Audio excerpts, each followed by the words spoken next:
Hey guys, welcome back to American Nostalgia Garage. Today, pretty excited. This video is going to be an important one to me. We are going to get this thing that you've been watching, I hope. We're going to get this thing running. Engine's going in, cooling system. We're going to rig it up if we have to, and we're basically going to make it so it's one step next close to being a driving car. So, as you can see, there's no engine transmission. We're in the back of the garage, and if you look, there's no way I'm getting an engine hoist in there, and there's certainly no way I'm getting it in there. I know, if you watch the channel, you know I'm a mess. I really have outgrown this garage, and I have 10 pounds of crap in a 5-pound bag. When I do get the time, I am going to actually expand this garage a little bit, because I need to, especially if I want to keep pushing out some content. Anyway, for now, let's get started. Had to set up the camera to get the new high score of safety here. So we got a moving dolly, 2 tires, a couple of pieces of wood, and we got the chain going over the lift, so when it lets loose, it'll just swing right into the hot rod, the 33, and just destroy it. So wanted to get all this safety on camera. I know what you're thinking. You're thinking, well, wait a second, you're not going to put that in without putting paint on it. What you're probably thinking is, well, what color then? Well, after a tight race of 1-1, there was 1 vote for black and then 1 vote for the winner because it was my vote. Pontiac Blue. Pontiac Blue. Yep, that's the winner, boys and girls. So now we're going to not strip the engine back. We're going to do the best job that we can painting around all the brand new stuff, and we're going to try not to make it look like white trash. Alright, we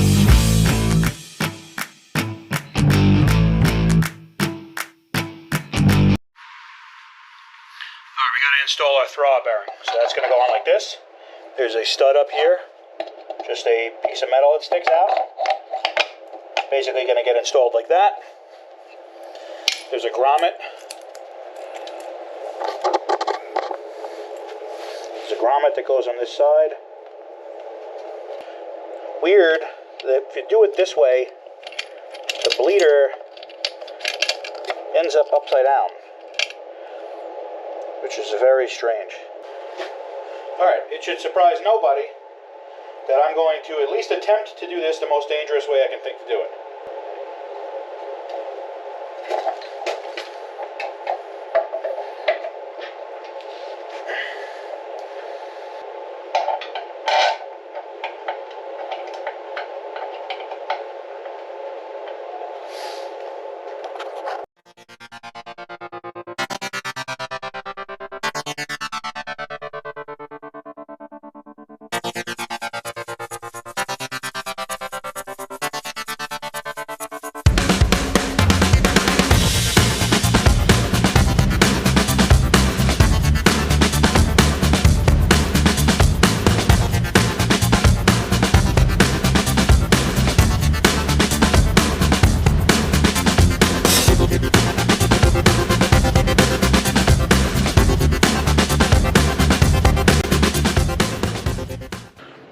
Alright, I'm calling it a night.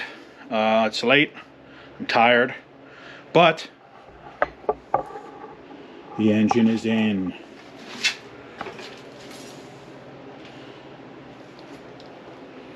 I mean, it's happening now. That engine is in there. Got a couple little things. The steering shaft hits one of the header tubes over here. Obviously I got to deal with that broken piece of the carb for being an idiot. But other than that, the engine is in. I mean, we're ready to go here. Almost. So, alright, let me get some sleep and then we'll figure it out. Alright, so let me explain what's going on here. Header down there, it's very close to the frame.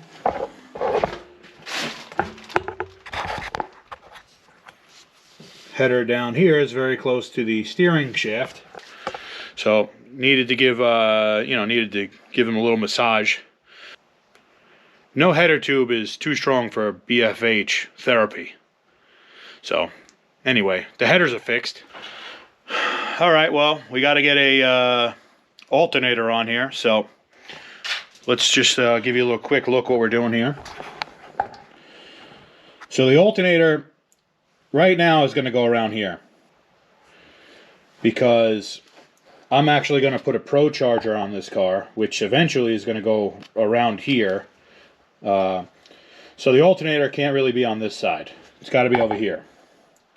So I'm going to put it up here just because that's the bracket that I happen to have right now. But eventually we're going to go for like a low mount alternator where it's going to be like down here. You know, somewhere down by the hose. Just to make room for the Pro charger. So let's throw an alternator on. So we're using this alternator. Why? Because it's got a V-belt on it, which is what we have right now. And it's a one-wire alternator. And one wire is better than two wires. Especially when you only have room in your head for, you know, enough information. And I did enough stuff in school, took up all the information in my brain, so I can only retain enough information as far as alternators go for one wire. So this kit requires two brackets. You've probably seen it before. Anybody that knows small block Chevys has seen these before. Probably you can install this with your eyes closed. Goes two bolts right off the front of the water pump. Now the alternator and this giant long bolt and spacer. Long bolt through the alternator. Spacer on the back. Push the bolt through the spacer, goes right into the cylinder head.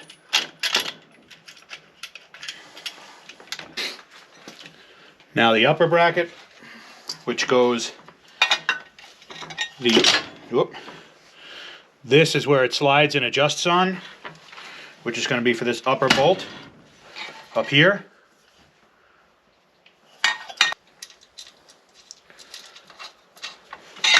And then this bolt hole right here goes into the top of the water pump here with a spacer and a bolt. So, all right, now I'm going to throw the alternator in the middle of its adjustment. Tighten it down, finger tight, just for now. In about the middle of its adjustment. Quick trick to measure for a belt is use a hose. Reason being is if you were to use something smaller like a string, it would sit way down into the groove of the V-belt and you wouldn't get an accurate measurement. So use a belt because the belt, use a hose. Use a hose because the hose sits on top of the V-belt and it'll give you a little bit more of an accurate reading. So wrap your hose around. Now I'm reminding you that we're in the middle of our adjustment on the alternator bracket.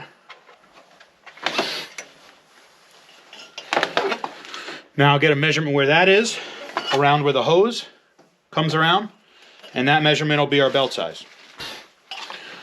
Alright, well I got our belt size, and our belt measured out to be between 43 and 44 inches long. So I had to run out to the store and get one, so let's throw it on.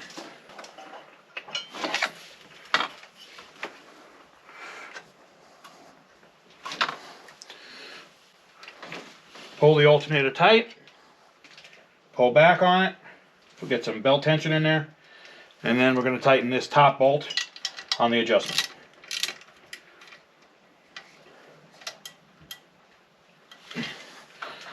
Alright, belt's on there.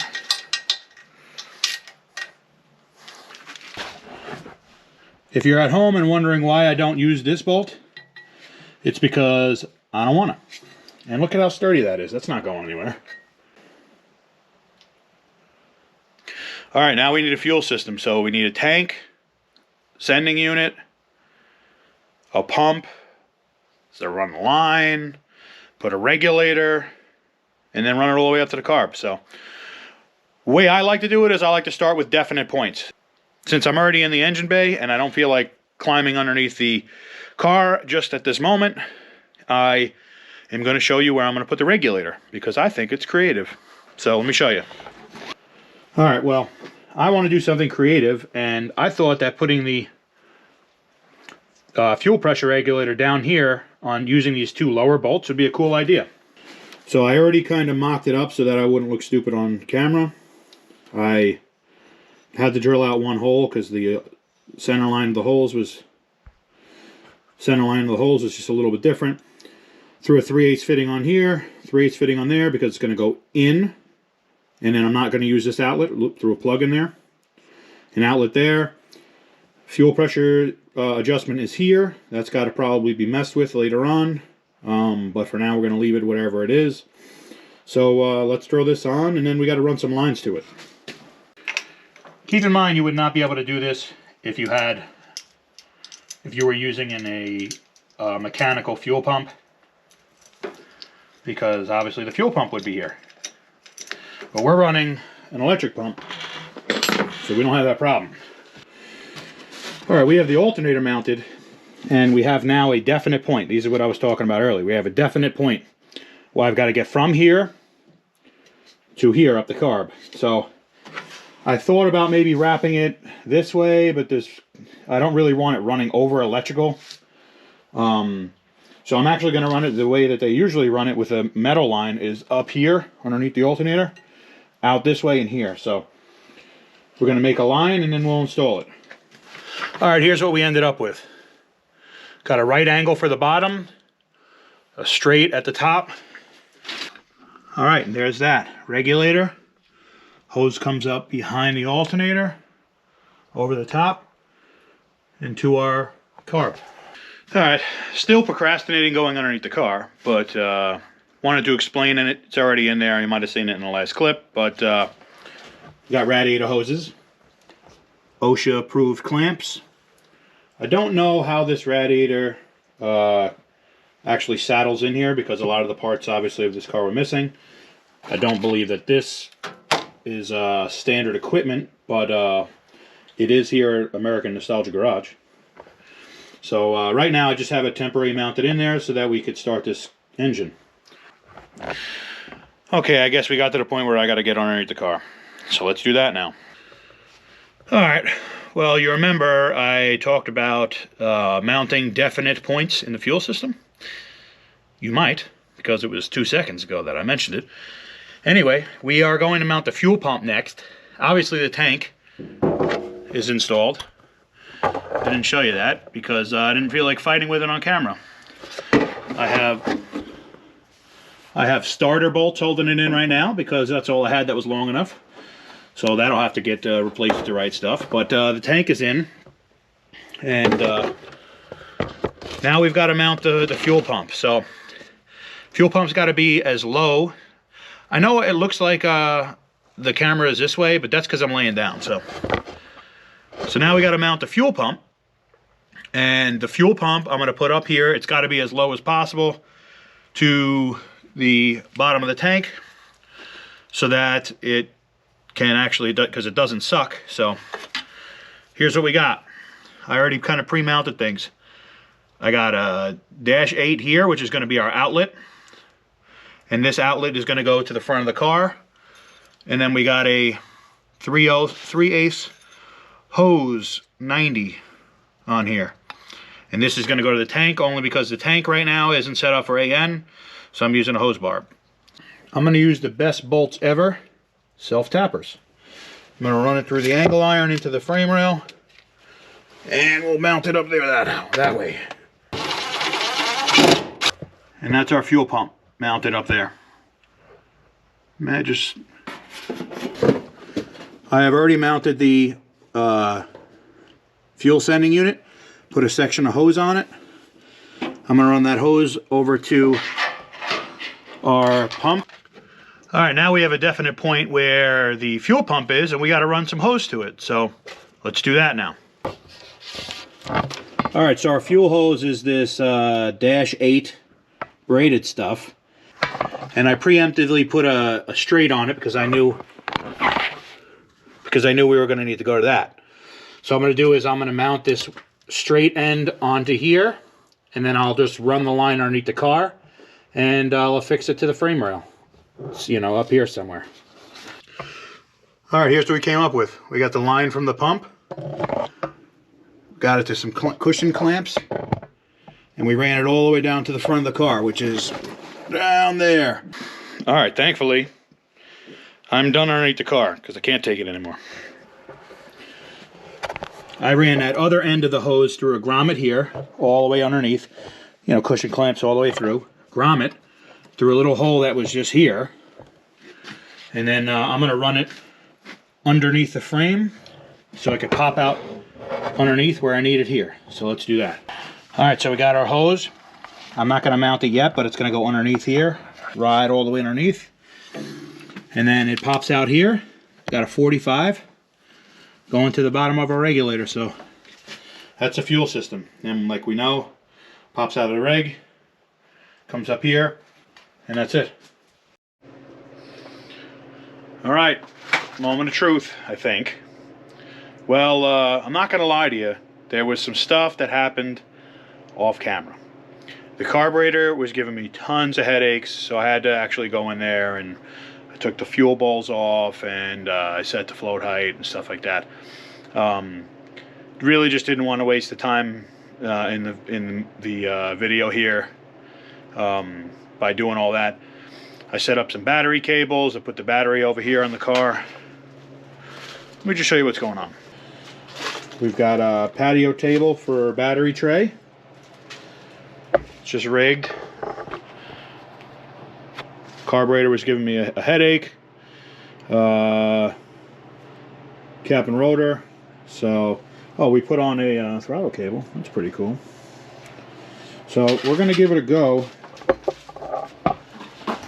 I do have a fire extinguisher over there. So let's give it a shot and let's see what happens. Fuel pump. On.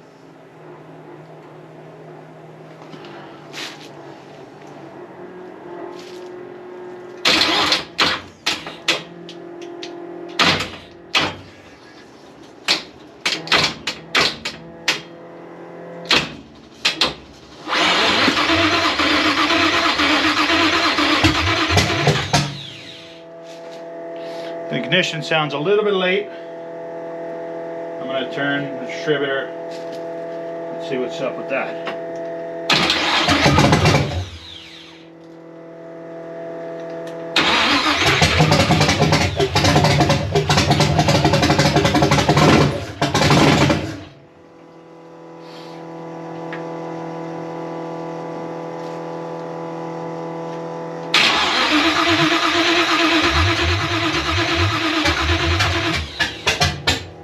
Alright, that's just throwing flames.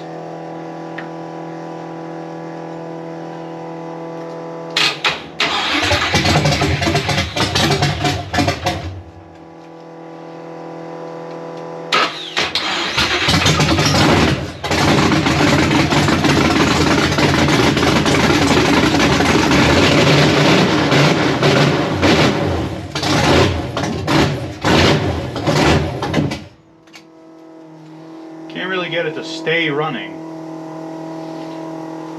If you look, our fuel pressure is at like 3.5 right now. 4 maybe. So I gotta mess with that. I can't turn the fuel pump off because I need to adjust it. You gotta adjust it while you're really supposed to adjust it while the car is running. Let's see what the fuel pressure is when it's running.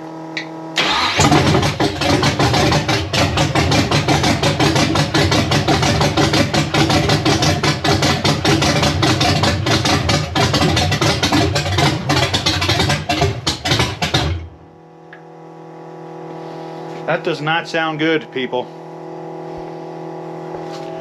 I think we got a couple of holes missing here. We're gonna have to go through the firing order and check. All right, so what I did is a little creative.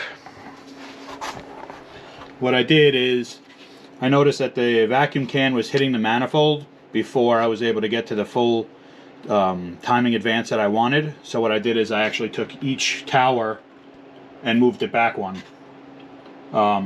Essentially what I did is I reclocked the distributor cap, so that I was able to get a little bit more swing of the distributor to get a little bit more timing in it. By the way it was running, I was kind of getting the feeling that the timing was really late and the pipes were really hot, which is usually an indication. I mean, I know they're supposed to be hot. You know, come on. But they were like really hot, considering that the engine only, you know, ran, you saw it, only ran for like a couple of seconds. So let's give it another shot. I think we're going to be all right. Fuel pump, engage.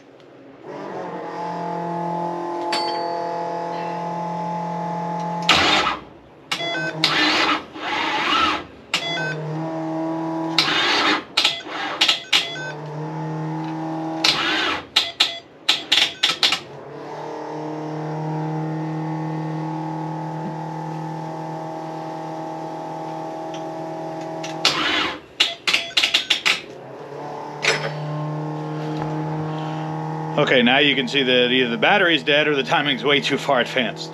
Let's get a battery charger on it. Alright, attempt number... I don't know. Fuel pump.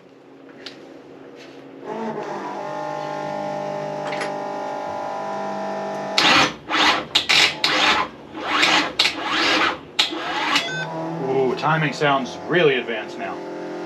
Back it off a little bit.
Okay, that shut off on its own. I didn't shut it off. I don't have the carb open. Excuse me, I don't have the choke open. Let me turn that fuel pump off. I don't have the choke open, and you know, it's tough to do with 2 hands instead of 10 hands. I'm not an octopus. Ooh, we got a little heat in it. Got a little heat in the radiator here.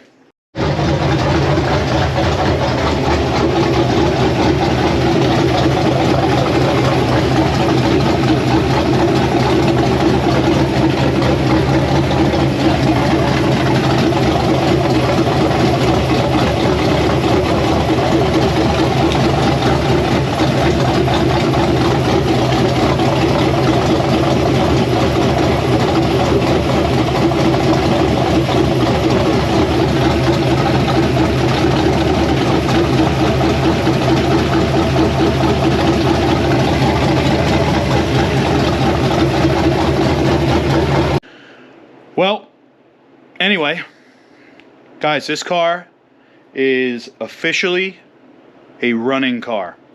Now, I know that the battery doesn't go there, and I know that a lot of this stuff doesn't go like that. But it runs. It runs, and it'll sit here. It'll, you know, if I want to mess around with the carburetor a little bit, I'm going to tune it. I'm going to mess with the timing, make sure that's right. But this is a running car now. This car has been off the road since 1990. What's that? It's 23 years. Not very good at math, but that's 23 years. That's a long time. you know, the idea here is put this car back on the road and have like a nice little ice cream getter, grocery getter, family car. So one step closer.